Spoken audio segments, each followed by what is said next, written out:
हिंदू धर्म में ओम एक विशेष ध्वनि का शब्द है। तपस्वी और ध्यानियों ने जब ध्यान की गहरी अवस्था में सुना कि कोई एक ऐसी ध्वनि है जो लगातार सुनाई देती रहती है, शरीर के भीतर भी और बाहर भी, हर कहीं वही ध्वनि निरंतर जारी है और उसे सुनते रहने से मन और आत्मा शांति महसूस करती है, तो उन्होंने उस ध्वनि को नाम दिया ओम। आओ जानते हैं इसका रहस्य और चमत्कार। अनहद नाद। इस ध्वनि को अनाहत कहते हैं। अनाहत अर्थात जो किसी आहत या टकराहट से पैदा नहीं होती बल्कि स्वयंभू है, इसे ही नाद कहा गया है। ओम की ध्वनि एक शाश्वत ध्वनि है जिससे ब्रह्मांड का जन्म हुआ है। एक ध्वनि है जो किसी ने बनाई नहीं है। यह वह ध्वनि है जो पूरे कण कण में, पूरे अंतरिक्ष में हो रही है और मनुष्य के भीतर भी यह ध्वनि जारी है। सूर्य सहित ब्रह्मांड के प्रत्येक ग्रह से यह ध्वनि बाहर निकल रही है। ब्रह्मांड का जन्मदाता। शिव पुराण मानता है कि नाद और बिंदु के मिलन से ब्रह्मांड की उत्पत्ति हुई। नाद अर्थात ध्वनि और बिंदु अर्थात शुद्ध प्रकाश। यह ध्वनि आज भी सतत जारी है। ब्रह्मा प्रकाश स्वयं प्रकाशित है, परमेश्वर का प्रकाश। इसे ही शुद्ध प्रकाश कहते हैं।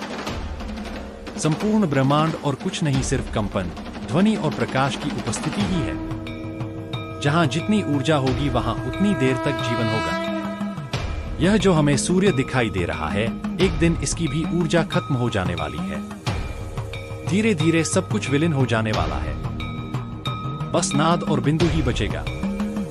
ओम शब्द का अर्थ। शब्द 3 ध्वनियों से बना हुआ है। मा। इन तीनों ध्वनियों का अर्थ उपनिषद में भी आता है। अ मतलब आकार, उ मतलब ओंकार और म मतलब मकार। ब्रह्मा का वाचक है जिसका उच्चारण द्वारा हृदय में उसका त्याग होता है। विष्णु का वाचक है जिसका त्याग कंठ में होता है, तथा म रुद्र का वाचक है और जिसका त्याग तालुमध्य में होता है। ओम का आध्यात्मिक अर्थ। ओ और म उक्त 3 अक्षरों वाले शब्द की महिमा अपरंपार है। यह नाभि, हृदय और आज्ञा चक्र को जगाता है। यह ब्रह्मा, विष्णु और महेश का प्रतीक भी है और यह लोक, भू लोक और स्वर्ग लोक का प्रतीक है। ओंकार ध्वनि के 100 से भी अधिक अर्थ दिए गए हैं। मोक्ष का साधन। ओम ही है एकमात्र ऐसा प्रणव मंत्र जो आपको अनहद या मोक्ष की ओर ले जा सकता है। धर्मशास्त्रों के अनुसार मूल मंत्र या जप तो मात्र ओम ही है। ओम के आगे या पीछे लिखे जाने वाले शब्द गौण होते हैं। प्रणव ही महामंत्र और जप योग्य है। इसे प्रणव साधना भी कहा जाता है। यह अनादि और अनंत तथा निर्वाण, कैवल्य ज्ञान या मोक्ष की अवस्था का प्रतीक है। जब व्यक्ति निर्विचार और शून्य में चला जाता है, तब यह ध्वनि ही उसे निरंतर सुनाई देती रहती है। प्रणव की महत्ता। शिव पुराण में प्रणव के अलग अलग शाब्दिक अर्थ और भाव बताए गए हैं। प्र यानी प्रपंच, न यानी नहीं और वा यानी तुम लोगों के। सार यही है कि प्रणव मंत्र सांसारिक जीवन में प्रपंच यानी कला और दुख दूर कर जीवन के अहम लक्ष्य यानी मोक्ष तक पहुंचा देता है। यही कारण है को प्रणव नाम से जाना जाता है। दूसरे अर्थों में प्रणव को प्र यानी प्रकृति से बने संसार रूपी सागर को पार कराने वाली न यानी नाव बताया गया है। इसी तरह ऋषिमुनियों की दृष्टि से प्र अर्थात प्रकर्षेण, न अर्थात नयत और व अर्थात युष्मान मोक्षम इति वा प्रणव बताया गया है, जिसका सरल शब्दों में मतलब है हर भक्त को शक्ति देकर जन्म मरण के बंधन से मुक्त करने वाला होने से यह प्रणव है। स्वत ही उत्पन्न होता है। जाप के उच्चारण का अभ्यास करते करते एक समय ऐसा आता है जबकि उच्चारण करने की आवश्यकता नहीं होती। आप सिर्फ आंखों और कानों को बंद करके भीतर उसे सुने और वह ध्वनि सुनाई देने लगेगी। भीतर प्रारंभ में वह बहुत ही सूक्ष्म सुनाई देगी, फिर बढ़ती जाएगी।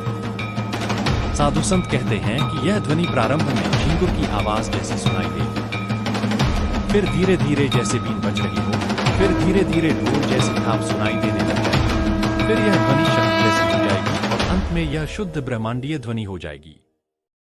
शारीरिक रोग और मानसिक शांति हेतु इस मंत्र के लगातार जप करने से शरीर और मन को एकाग्र करने में मदद मिलती है।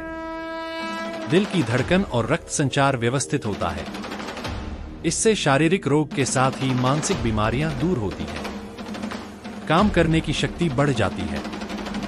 इसका उच्चारण करने वाला और इसे सुनने वाला दोनों ही लाभान्वित होते हैं। सृष्टि विनाश की क्षमता। ओम की ध्वनि में यह शक्ति है कि यह इस ब्रह्मांड के किसी भी ग्रह को फोड़ने या इस संपूर्ण ब्रह्मांड को नष्ट करने की क्षमता रखता है। यह ध्वनि सूक्ष्म से भी सूक्ष्म और विराट से भी विराट होने की क्षमता रखती है। शिव के स्थानों पर होता रहता है ओम का उच्चारण। सभी ज्योतिर्लिंगों के पास स्वतः ही ओम का उच्चारण होता रहता है। यदि आप कैलाश पर्वत या मानसरोवर झील के क्षेत्र में जाएंगे तो आपको निरंतर एक आवाज सुनाई देगी, जैसे कि कहीं आसपास में एरोप्लेन उड़ रहा हो। लेकिन ध्यान से सुनने पर यह आवाज डमरू या की ध्वनि जैसी होती है। वैज्ञानिक कहते हैं कि हो सकता है कि यह आवाज बर्फ के पिघलने की हो। यह भी हो सकता है कि प्रकाश और ध्वनि के बीच इस तरह का समागम होता है कि यहां से की आवाजें सुनाई देती हैं।